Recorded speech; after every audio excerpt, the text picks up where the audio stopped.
After 26 years, I found out that my wife was cheating on me, and it led to terrible consequences. But eventually, my wife got what she deserved. But after a while, she wanted to come back. What should I do? I sensed that things were not as they appeared when I arrived at my parents' house. We were all supposed to gather for a family dinner, but something felt off. My suspicions were confirmed as soon as I opened my car door and heard my father and son arguing. "Damn it, Gramps, this isn't right. Watch your language, boy. Remember whose house you're in." "I don't care whose house it is. I refuse to be part of this." "Bradley," my mother called out.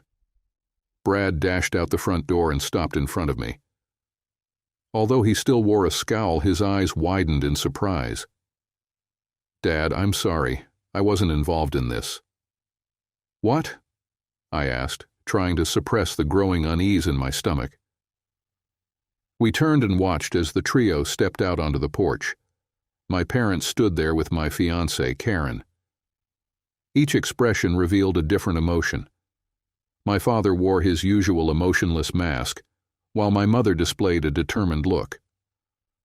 Karen's face reflected a blend of fear and concern. "This isn't right," Brad shouted back at them, shaking his head in disgust before turning to me. "Run, Dad, it's a trap," he said flatly. "Mom is in there." My stomach churned, and I couldn't help but let out a groan. The idea of facing my ex-wife, even after 2 years, still made me feel sick. I no longer held the anger and bitterness I once felt towards her. But the fallout from the divorce had pushed me to try to erase her from my life. I had only spoken to her twice since discovering her infidelity. The first time was the night I left, and the second was shortly after she received the divorce papers. I observed quietly as my son approached his car, got in, and sped away. Turning my gaze, I confronted the instigators of my intervention. To my surprise, I felt a sense of tranquility. I had resisted this situation, and my feelings about it were clear, yet others believed I needed this. Their trap had been set, their decisions made, and regardless of their intentions, there would now be repercussions.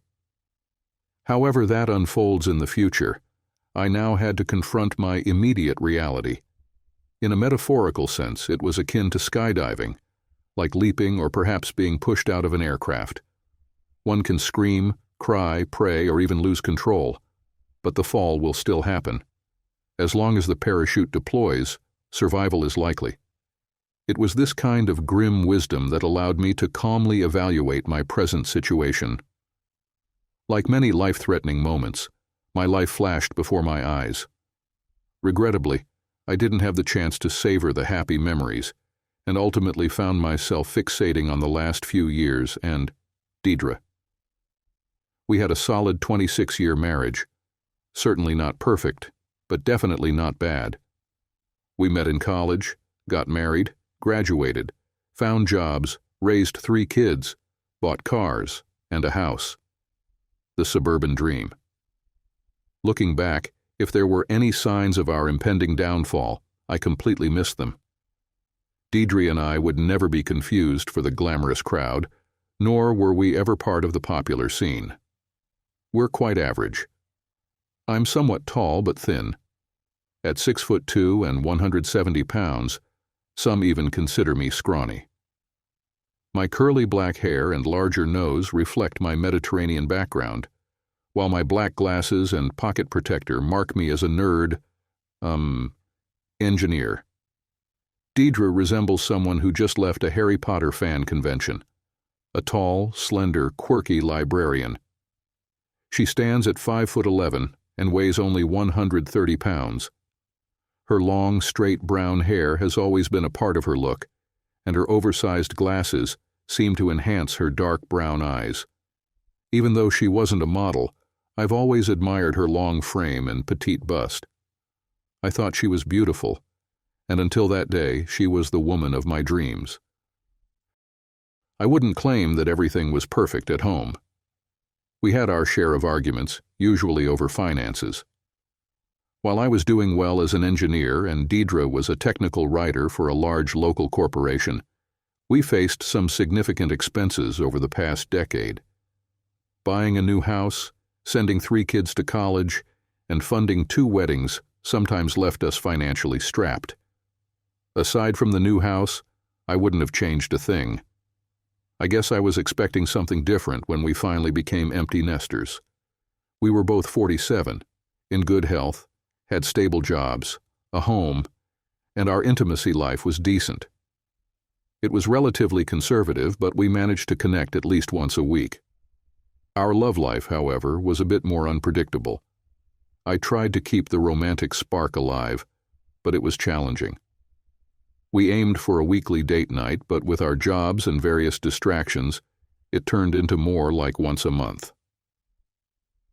After our youngest child, Brad, went off to college, Deidre became deeply immersed in her work. She was already well respected in her company, but her newfound dedication quickly earned her the lead on a major corporate initiative. She managed a large team tasked with rewriting the company's training materials. The hours she devoted to her job soon became a bigger source of conflict in our marriage than finances. While I felt proud of her achievements, her intense focus on the project sometimes unsettled me. It appeared as though her job had taken precedence over everything else in her life. 15 months later, she successfully completed the project and received high praise from upper management.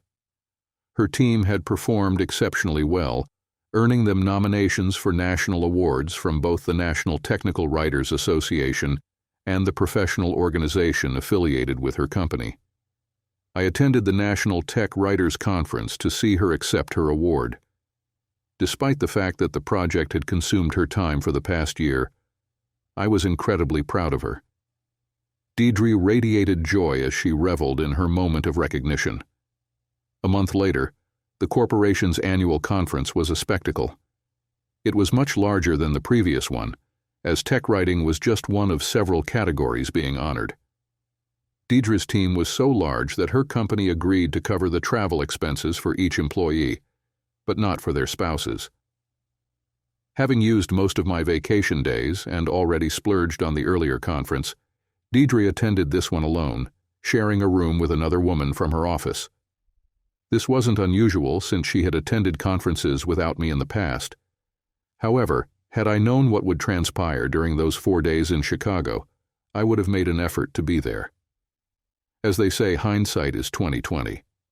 I hadn't even realized the extent of the damage to my marriage at that time. Deidre returned home unwell, claiming she had caught a flu bug and fell sick the last night we were there. Fortunately, it didn't happen during the awards banquet, but rather at the reception party afterwards. She had consumed quite a bit of alcohol and ended up very ill. That was what I believed for 3 months until an unexpected visit changed everything. Mrs. Jordan was an elegantly dressed, attractive woman in her early 60s.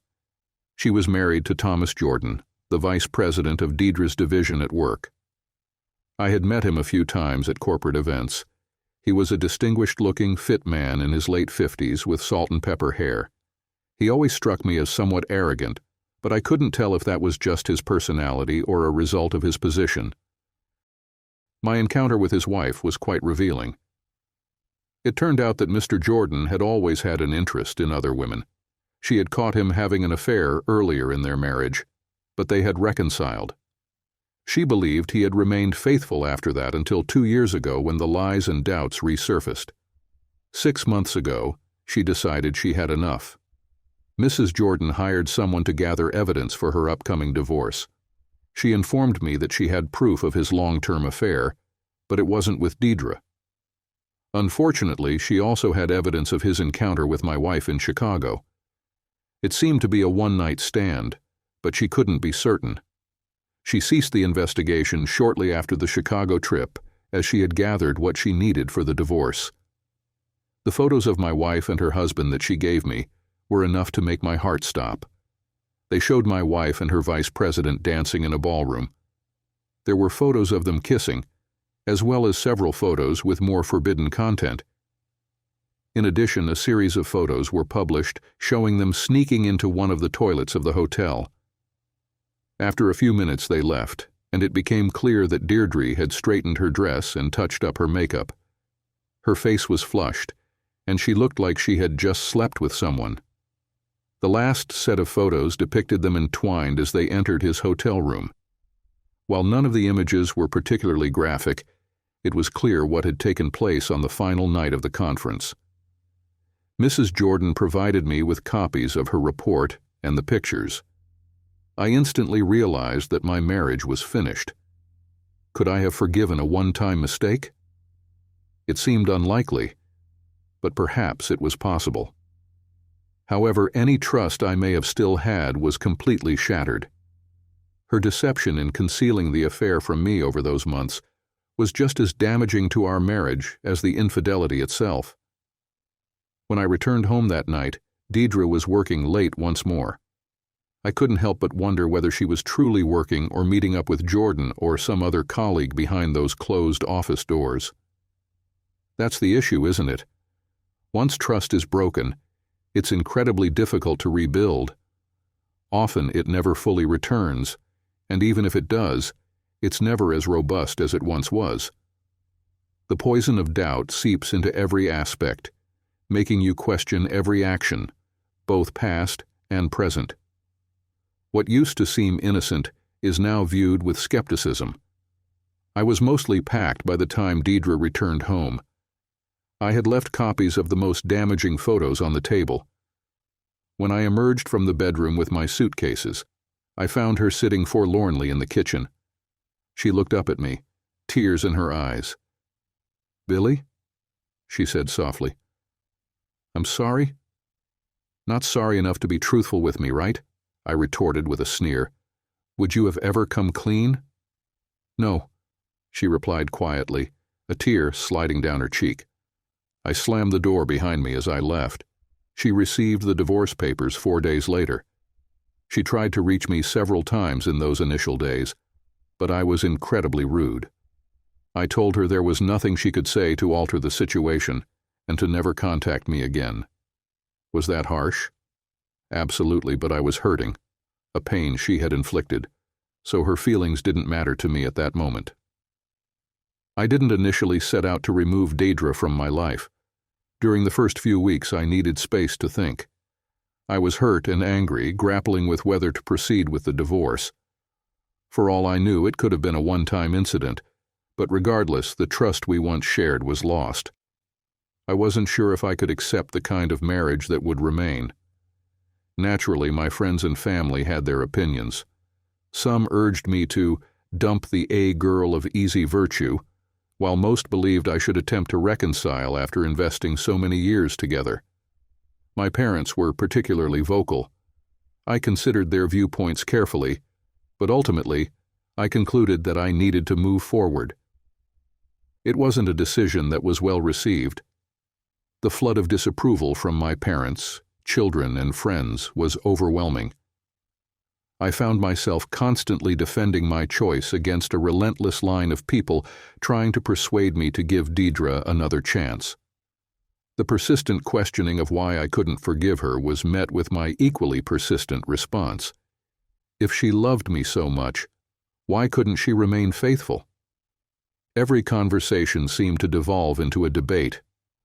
I quickly grew tired and frustrated at being treated as though the divorce was my fault. I told everyone that Deirdre and I were a closed chapter. I made it clear that I wouldn't engage in any discussions or with anyone who couldn't respect that. Some people understood my decision, while many did not, and those confrontations could sometimes get heated. Whenever her name came up, I would simply get up and leave, quietly if I could, or loudly and rudely if I couldn't.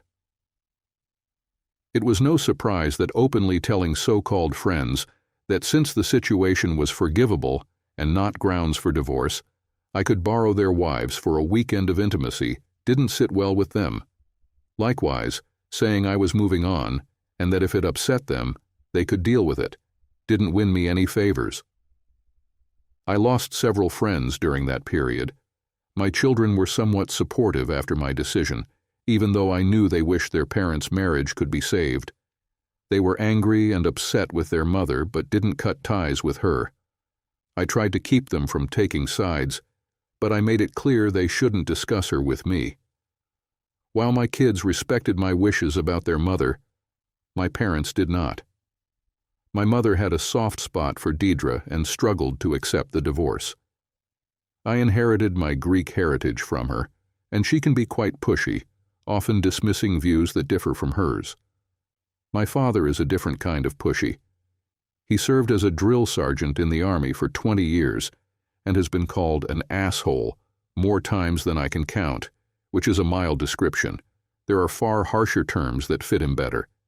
Individually, they can be challenging, but I can manage them. However, when they are united in their opinions, they become unstoppable. To them, my divorce from my unfaithful ex-wife seemed unnatural, and they inundated me with their advice, constantly reminding me of my responsibilities and commitments, regardless of Deidre's actions. After the 5th shouting match, I finally made it clear. Deidre was off limits. Unfortunately, it took me threatening to cut all ties with them if they ever mentioned her or my impending divorce again. I knew this would get their attention, as I'm the only child they still have regular contact with. My oldest brother died in an accident 20 years ago. He was unmarried and left no children. My 2 older sisters, Rose and Monica, were a different story. Both had distanced themselves due to my parents' constant meddling in their marriages and families. They hadn't spoken to my parents more than a handful of times in over 10 years, so when I presented my ultimatum, my parents reluctantly agreed. Naturally, I had one final meeting with Deidre. A face-to-face conversation was her only condition for signing the divorce papers. I agreed, knowing it would be painful. And it was. "Bill, I'm sorry," she said softly. "I know this doesn't change anything, but I want you to know it only happened that once. I understand you might not believe me, but it's the truth." "You're right, Deidre," I responded coldly. "It doesn't change a thing, and I really don't have to believe you. In fact, why should I?"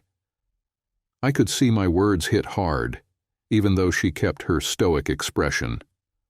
I'll give her credit. She pressed on without hesitation. I wish I could say I was drunk, but I wasn't so intoxicated that I couldn't have stopped it. "Then why did it happen?" I asked. She sighed heavily. "That's something I wish I could easily explain, for both our sakes. It's not that I wasn't fulfilled at home. Well, I suppose that's not entirely accurate, is it? If I had been getting everything I needed from you, I wouldn't have fallen so easily." "So this is my fault?" I shot back. "No!" she exclaimed, momentarily losing her composure. "Oh God, please don't think that. What I meant is that you couldn't give me what I wanted. No one could. I wanted, no needed, your love and support. But I also needed to find success on my own and receive validation from others. So no, you couldn't fulfill everything I wanted. No single person could." My pride was what led to my downfall, fueled by my unwavering belief that I was in control. When we received our award, I became so immersed in celebrating my recognition that I let my guard down. I thought I had everything under control and felt invincible. How's that for arrogance? As Mr. Jordan showered me with compliments, I basked in the attention. I was the focus of everyone's congratulations, and with the drinks flowing, I lost my caution and got swept up in the moment. When he took me to his hotel room, I knew what was about to unfold. I will forever regret not stopping it sooner. I can't explain exactly why I went in, but I knew I had already crossed too many boundaries and had betrayed you. My actions at the party, teasing, groping, passionate kisses, and letting him touch me in the hotel bathroom, were all wrong. Her voice trembled. She turned away to wipe her eyes. Regaining her composure, she faced me again and continued. "After it happened, I was heartbroken. I went into his bathroom and hid until he left. Looking in the mirror, I saw a disloyal woman staring back at me. My guilt was right in front of me, impossible to escape. I watched as my world slowly tumbled over the edge of a cliff, fully aware that I was the one who had pushed it. Now I was desperately searching for a way to stop it. I know it may not seem like it, but I love you, Bill, and I need your love. Your support and affection are the foundation upon which I built my life. When I returned home from the conference, I realized that there was no scenario where confessing to you would save our marriage.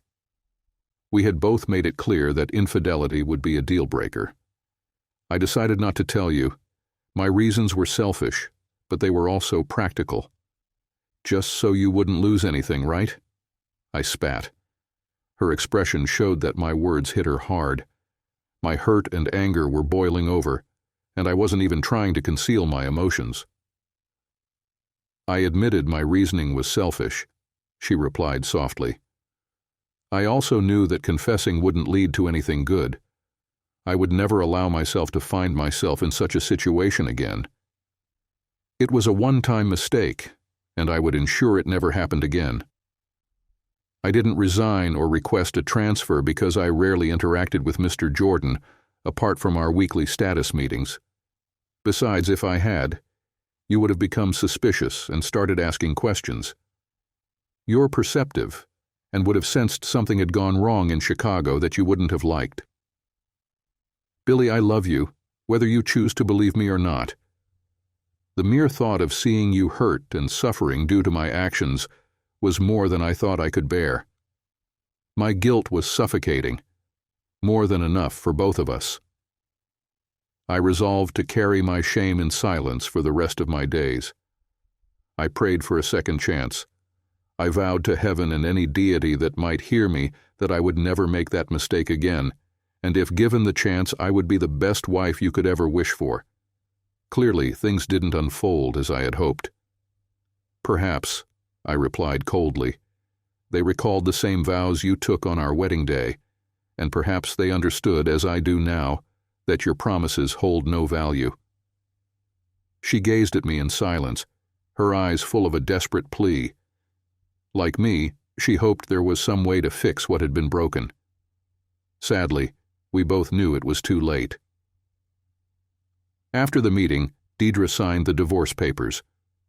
They were fair and likely what the courts would have decided. From that moment on, I had no further contact with her. A few months later, the divorce was finalized, and I began trying to move forward. My children, Kathy, Mary, and Brad, supported me throughout that first year after the divorce. I wasn't as bad as I had been during the process, but I was still bitter and harsh. I knew they were also supporting their mother, but I never asked, and they were considerate enough not to share any details. Things were different with my parents. Our relationship was strained, at best. The shadow of my failed marriage seemed to linger in every conversation. I'm not sure how long it would have stayed that way, but then something changed. They met my fiancé.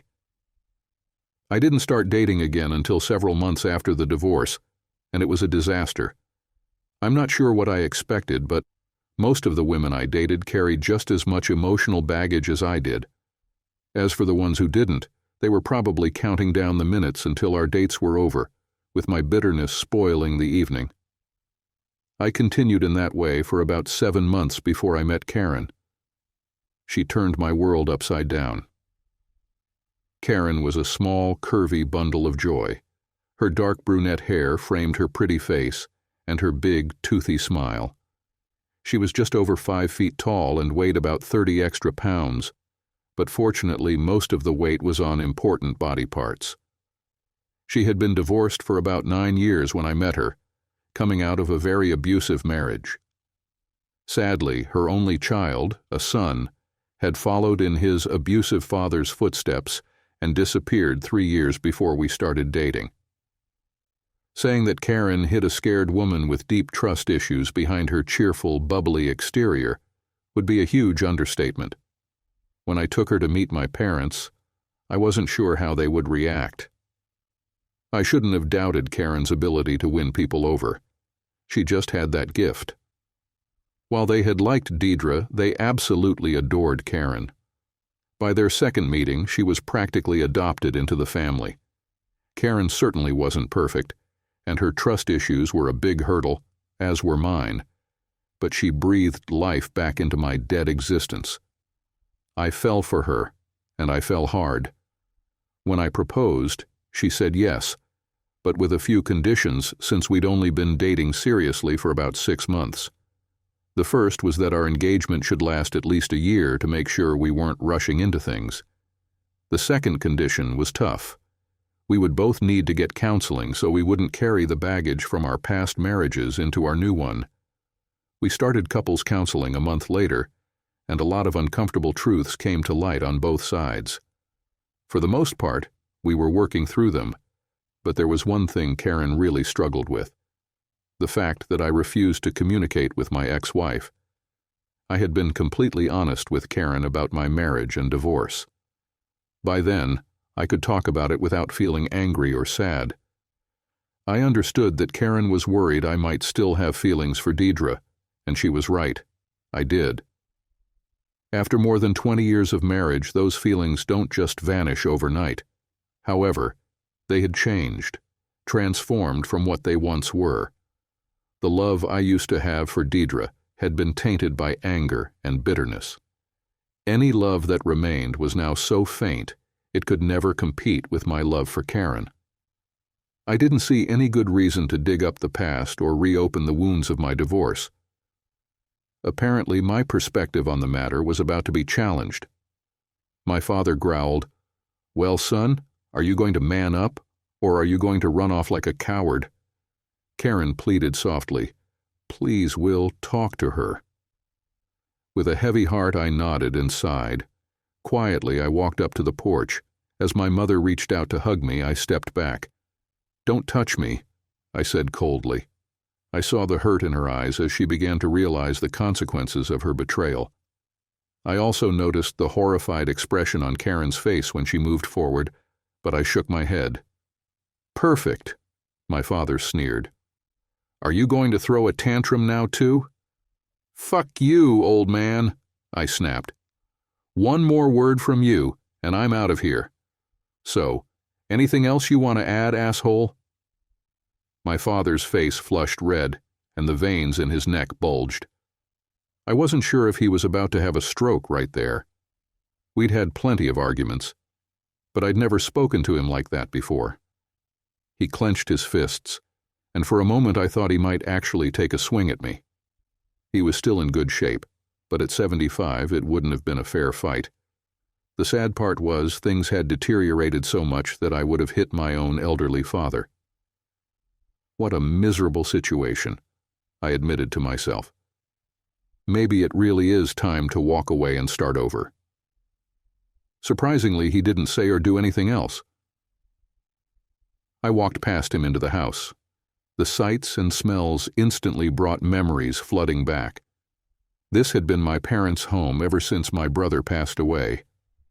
The furniture, the carpet, the walls, everything was filled with the essence of my parents. It was my second home.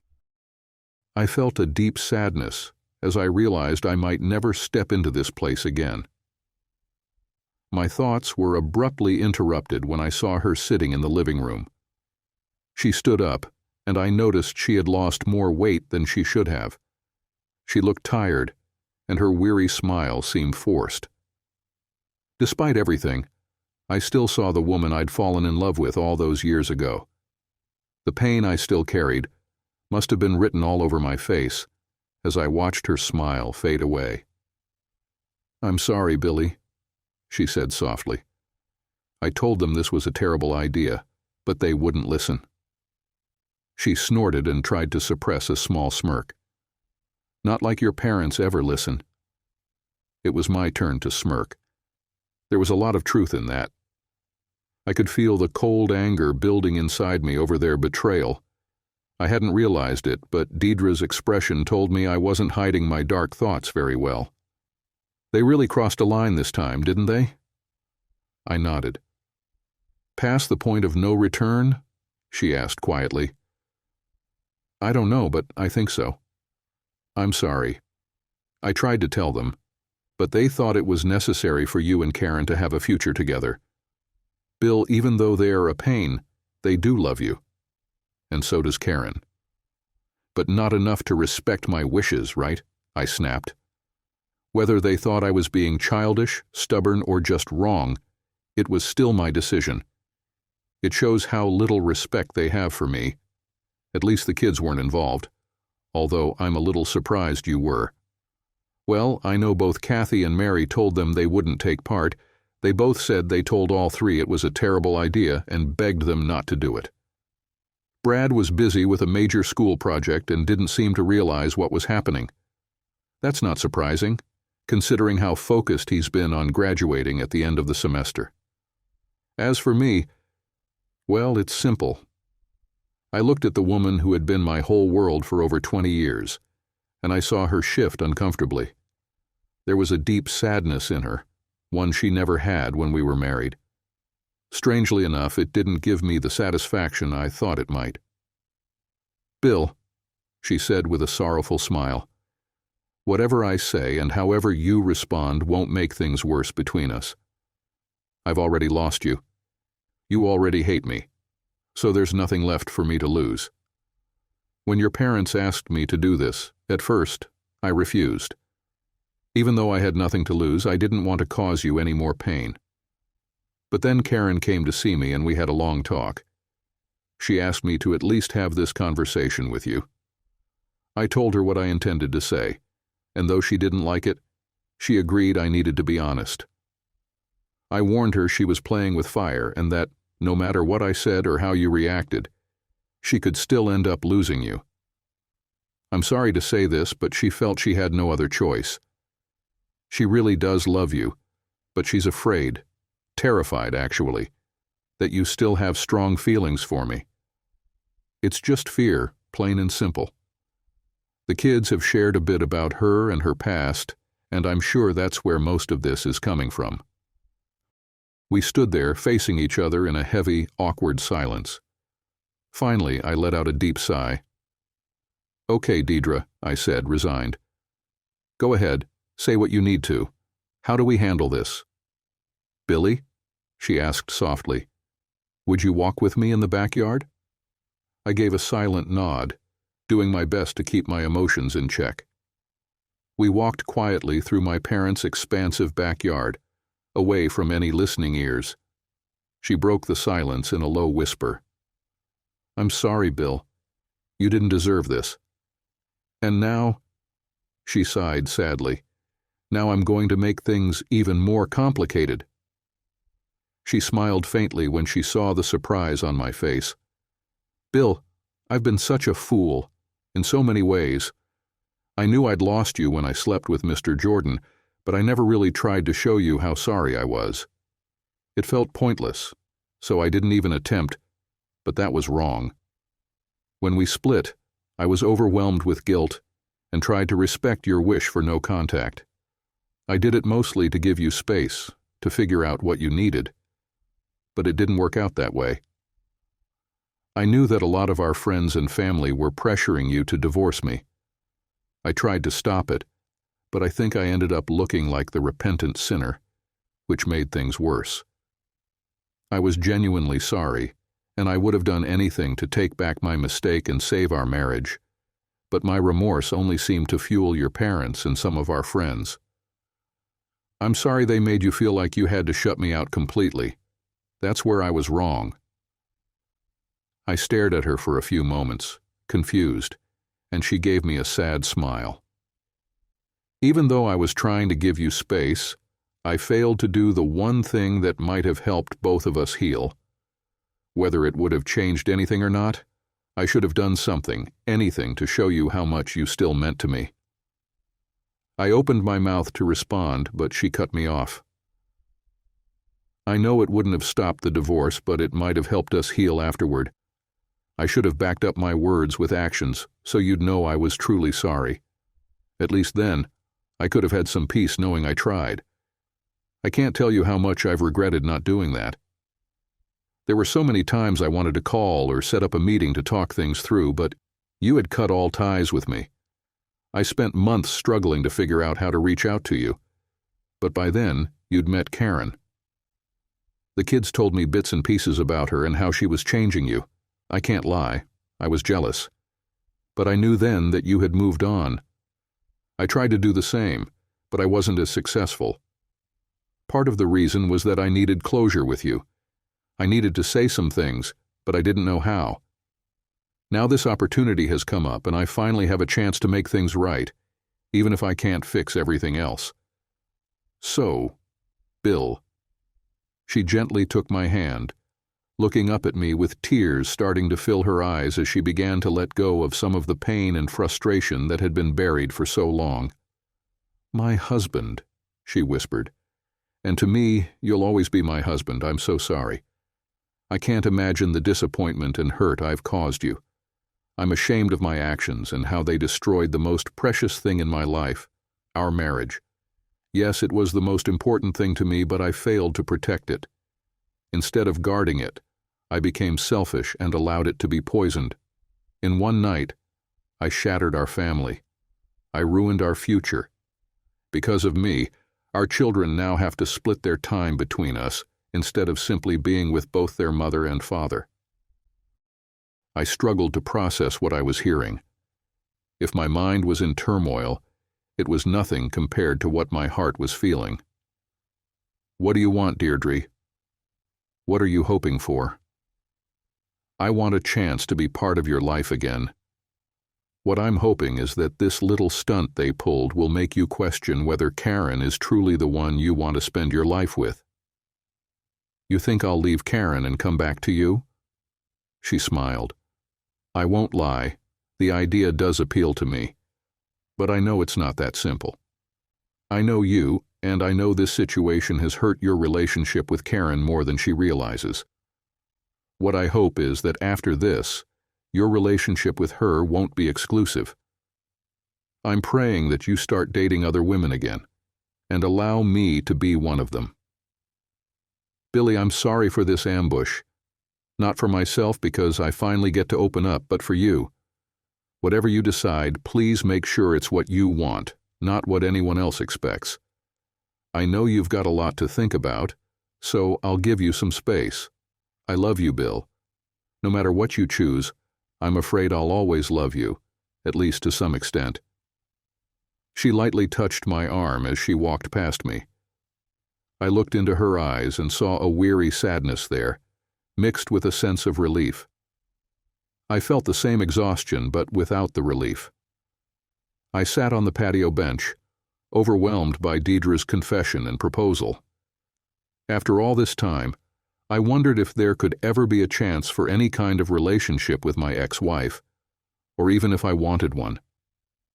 I heard the patio door open and felt her approach me cautiously. Her hesitant voice brought my attention back to my fiancée, the woman who said she loved me. "Will?" I didn't look up. I was struggling to separate my thoughts and emotions, afraid they would explode. "Will, are we okay?" "No," I replied quietly.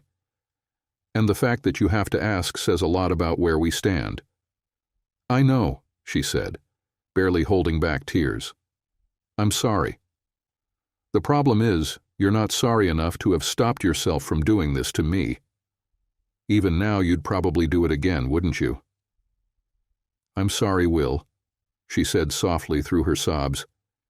"But I needed so badly to know that—" "I know," I interrupted. "To know that I love you more than my ex-wife, even though I've told you that countless times. I guess actions speak louder than words, right?"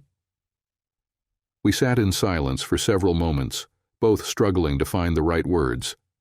Finally, I let out a deep sigh and looked at her. "I'm sorry, Karen. I tried," I said quietly. "I tried to give you every reason to trust me, but you can't. I guess your past fears and doubts are too powerful to overcome." "No," she cried out. "That's not true. You've shown me today that I can trust you. You did something so difficult and painful, and you did it for us." "No," I sighed. I did it for you. Things like the couples counseling, that was for us. But today? Today was entirely for you. So you telling me I passed some sort of test is all well and good, but I have to ask, at what cost? I'm sorry, Will. I needed to know for sure. That's the issue. You needed, but what about my needs? Karen, you're not the only one with trust issues. You say you can trust me now, but now it's clear that I can't trust you. If I passed your test, then you failed mine. Today, your fears and insecurities outweighed your supposed love for me. So what happens next week when something else makes you question me, or even us? What hurdles will I have to clear just to earn your trust again? Karen, I spoke gently, I can't live like that.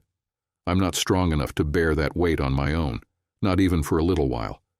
Maybe one day I will be, but right now, I just can't. Will, please, I'm so sorry, she said, her voice trembling. Can you forgive me? Of course I forgive you, I responded calmly. But you knew I would, didn't you? You probably even relied on that to justify what you did. She nodded slightly, her head lowering in guilt. But things are different now, aren't they? She whispered. I nodded in agreement. So where does that leave us? I sat in silence. I was beyond tired, completely drained. I didn't want to feel angry anymore, but I also couldn't handle being betrayed again. I'm not sure. I know the engagement is off, but whether we keep seeing each other is up to you. Will, that's not fair. I know I hurt you. No, I don't think you really do, I cut in sharply. Imagine if I contacted your ex-husband and son and set up a surprise weekend getaway just for the three of you. Naturally, I wouldn't tell you about it until you arrived. Then you could resolve any unresolved issues with them. I looked into her eyes and saw the realization begin to dawn. Soon, the tears followed. And after all that, I'd tell you it was for your own good and praise you for facing your demons. Maybe then you'd understand how hurt I feel. Her tears were flowing freely now. I was surprised at how I felt no urge to comfort her. I guess I was still numb. I'm so sorry, she sobbed quietly. I am too, I sighed. Now we have to start all over again. Do you still love me? She asked weakly. Yes, I think so. Honestly, I don't know what to think right now. I know I still care for you, but things have changed, and I don't know how. You know I love you, right? That's probably not the best question to ask me right now, but yes. Yes, I believe you love me as much as you're capable of right now. As much as I'm capable of, she whispered. I nodded. But that's not enough, is it? I'd be lying if I said it was. Maybe one day our love will grow stronger, if that's what we both want. But for now, we go back to just dating. I sighed. That seems like the best option. So, are you going to date her as well? Deidre? I'm not sure, maybe. I never even thought about it before, especially not while we were together. I guess now that things have changed, I need to figure out what to do about her. Listen, Karen, I'm really exhausted. I need to go home and pack some things. Luckily, I still have my apartment, so I'll stay there until we sort all this out. I'll call you in a few days and we can decide our next steps. I stood up and wrapped my arms around her. I could feel her tears soaking into my shirt. I kissed the top of her head, pulled back, and then gently kissed her on the lips. Goodbye, Karen, I said before heading back into my parents' house. I knew I had to say something to them. Deidre had referred to it as closure. My thoughts were racing, but I could still hear the soft sobs of my ex-fiancé behind me. I found both of my parents in the kitchen. Their expressions told me what to expect. My mother looked worried but resolute, while my father seemed to be barely holding back his anger. That meant my mother would attempt to justify their actions, while my father would tell me to just move on. It was a routine they had followed most of my life. Unfortunately, that was about to change. "Well," my mother began, "that wasn't too bad, was it?"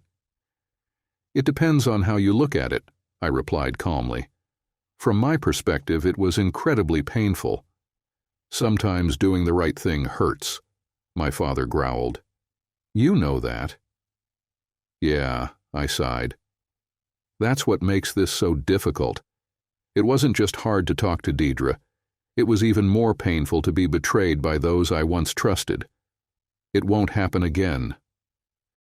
"Oh, no, dear, it wasn't like that," my mother started. "Of course it was," I interrupted. "I told you no, yet you had to go ahead and do it anyway. Despite my wishes and the fact that it was my choice, you decided to impose what you thought was best on me. But as I said, that won't happen again." I would have thought you two would have learned something after driving Rose and Monica away, but apparently not. You either can't or won't stop. So, just like with my sisters, this is farewell. I truly regret that you won't have any of your children around you in your old age. But that's the price you pay for bullying and constantly trying to manipulate them. "Don't you threaten us, boy," my father snapped back. "It's not a threat," I replied sharply. "I'm simply ending this. If it makes you feel better, I'll send a card from time to time. But until then, don't try to call or contact me. I won't respond." With that, I turned and walked out of my parents' house, knowing it would likely be for the last time. Behind me, I could hear my mother's pleas and cries drowned out by my father's curses and shouts. This circus of an intervention was finally over. I wish I could say that things settled down afterward, but that wouldn't be accurate. I cut off all communication with my parents, even canceling my landline and getting a new cell phone number. Of course, that didn't stop them from trying to catch me at home or at work. Things were complicated further by the fact that every time I went out with Karen again, my relationship with my parents became a major topic of discussion. While it wasn't the sole reason we stopped dating, it certainly played a role. It became painfully clear to both of us that what we had was slowly fading. In the end, she wasn't emotionally strong enough to help me overcome my distrust of her. It wasn't out of malice. It was just how things were. Our final breakup was something we both anticipated. Afterward, I knew I needed to make a clean break. I attempted to transfer, but my company wasn't a large corporation, so there were only a few options, none of which were available. I ended up applying for and accepting a similar job, but at a much lower salary, a couple of states away. Before I left, I did meet with Deidre once. I had lunch with her and Brad to inform them of my upcoming departure. They weren't happy about the news, but they weren't surprised either. My parents had been overwhelming our children. Our daughters were far enough away that they managed to avoid the chaos by blocking specific phone numbers. Brad wasn't as fortunate. When we met, he expressed his frustration about being forced into making those kinds of decisions. I sympathized with him, but my heart went out to him nonetheless. I never wanted to put my son in that position, but I wasn't sure things could have played out differently. In the end, he also decided to cut off contact with them. Before I departed, Deidre asked if I had thought about her proposition, and I told her I had. I asked if I could reach out to her whenever I was back in town. She smiled and said she hoped I would. I slipped out of town quietly and began to adjust to my new environment. After a couple of months, I found myself enjoying my new job, despite the tight finances. I had even gone on a few dates, though they didn't seem to have the potential for anything more than casual encounters. However, there were two women I was planning to see again. Celia was an attractive colleague I had met at work. She was a few years older than me, but kept in excellent shape thanks to her passion for yoga. Lori was a charming blonde divorcee in her early 40s. Though she was quite overweight, her striking blue eyes and pretty face more than made up for it. As I relaxed with a glass of wine, contemplating my current dating situation, I heard a knock at my apartment door. When I opened it, I sensed that things were about to shift once again. "Hi," she said gently. I hope I'm not interrupting. I'm thinking of renting an apartment in this complex, but I wanted to chat with some of the residents first. Do you mind if I come in? While she wasn't conventionally stunning, something about her made my heart race. She was a tall, slender brunette with shoulder-length hair accented by golden frosted tips. Her large, gold wire-framed glasses amplified her eyes, which sparkled with shifting expressions of hope, determination, doubt, and fear. Deidre, I said softly, what brings you here? Well, after my big talk about aligning my actions with my words, I felt it would be hypocritical not to show you how much I still care. Plus, you kind of asked me out before you left. Deidre, I said I'd call on you when I returned. Yes, but you didn't come back soon enough, she replied with a shy smile. Billy, she said, her voice heavy with emotion, I'm trying to find a balance. On one hand, I want to give you the space to start fresh, but on the other, I need you to understand how much I long for the opportunity to show you that we can still have some kind of future together. I know I'm not managing this balance well, and I might even seem like I'm stalking you, but it's important for you to hear this. If you're open to it, I'd like to start over, too. Our marriage may be over, but I believe we still have feelings for one another. I'd like to explore where we could go if we began dating again. Deidre, moving into my apartment complex. That was just a suggestion. I'd be more than willing to rent a place here, but I thought it might upset you since I'd be so close. Right now, I'm actually staying at a local motel. I had an interview for a position in the area this morning. It's a solid job, even if it's a step down from my current one, but I should be able to work my way back up within a year or two. They offered me the job, but I asked them for a couple of days to think it over, because I wanted to discuss it with you first. I lost my say in your decisions when we divorced. In fact, I lost it even before that. Her expression tightened slightly and she looked away. When she turned back, she locked eyes with me. You're right, of course, but I'm trying to change that. If you don't want me around, I'll leave and won't trouble you again. Listen, Billy, I'm also trying to start anew. I began by slightly changing my appearance and am planning to relocate. No matter what you decide, I need to break free from the past and begin again. I have 3 other interviews in different cities lined up for later this month. There's a good chance I'll get one of those jobs, but I'd really like to start over here since the 2 men I want in my life are in this area. I began to respond, but her words hit me unexpectedly. 2? She smiled softly. Well, aside from you, Brad plans to move here after he graduates. You can expect a call from him in the next week or 2 to check if you're okay with it. I think your parents are still bothering him even at college, and he's looking for a fresh start too. Damn it, I said, shaking my head. Will they ever learn?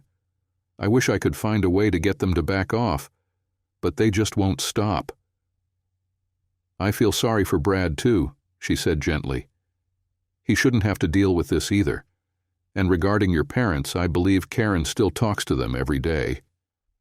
Good, I chuckled. Maybe they'll take her in. Now that's a terrifying thought. Deidre laughed. Hearing her laughter made my heart skip a beat. It reminded me of much happier times when the anger and pain weren't so overwhelming. Billy, I'm not seeking any guarantees or promises. Well, that's not entirely true. It's more accurate to say that I don't expect any promises or guarantees. What I'm really looking for is a chance to start anew, and I genuinely want that to include you, even if it's just in a small way.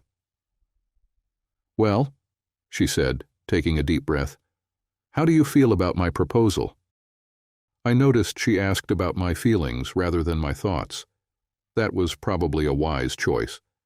My thoughts were scattered. I felt both disturbed and flattered that she wanted to be close to me. Part of me sensed I was being nudged into a decision, but another part felt like I was being offered another opportunity.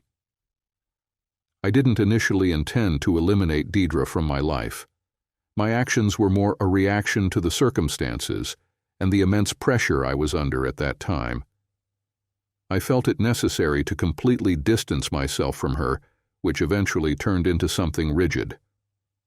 Now that pressure has lifted, I'm the one in control.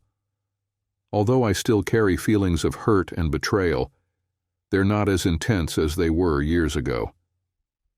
I also realize that I still love her, but my trust has been severely compromised.